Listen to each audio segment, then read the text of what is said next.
وكذلك أوحينا إليك روحا من أمرنا ما كنت تدري ما الكتاب ولا الإيمان ولكن جعلناه نورا نهدي به من نشاء من عبادنا وإنك لتهدي إلى صراط مستقيم صراط الله الذي له ما في السماوات وما في الأرض ألا إلى الله تصير الأمور.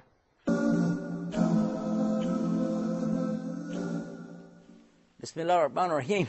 You're watching the mailbox, and we've got some more emails that came in. We want to talk about these questions. This particular one could take 2 or 3 of these programs, couldn't it?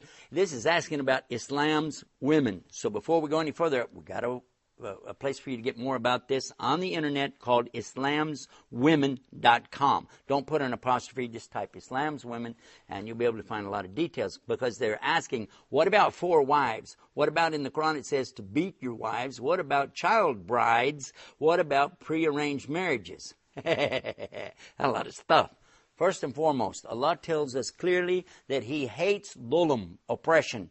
Know we that Allah is oppressing, nor does He allow us to oppress. It's forbidden in Islam, and Allah hates it. So if there's any oppression or aggression or violence, any of these things, Islam is against it. It is not a part of Islam. Islam is the enemy to that. Please get that into your mind before we go any further. So we want to talk about what's 4 wives. How come a woman couldn't have 4 husbands? There's a good one for you. Well, actually, a woman asked me that one time, and I said, well, what about your husband? She said, what about him? I said, well, would you like to have 4 just like him? She said, no way.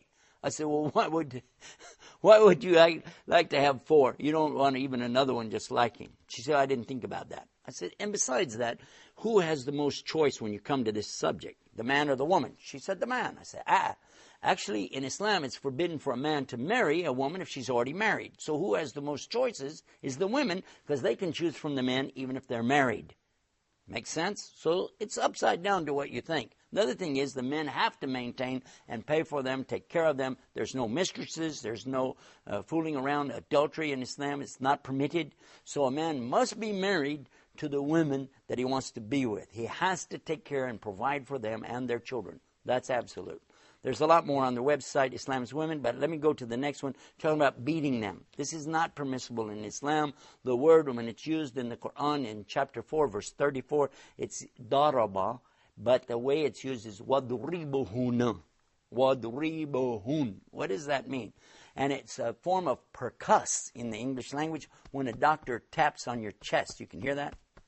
This is a tapping on the body called percuss in the English language. So that you have an idea about that. Child brides and arranged marriages, both of these things are preposterous and not allowed. And the Prophet Muhammad is the best example of that, because when they tried to give him a child bride, he refused and did not marry her until she was old enough to make the choice for herself. Her parents could not do prearranged marriage with her. It's the opposite again of what a lot of people think. Ran out of time. I've got to get back to answering emails, but watch us right here on Huda TV for more about the mailbox. That's mailbox here on Huda TV.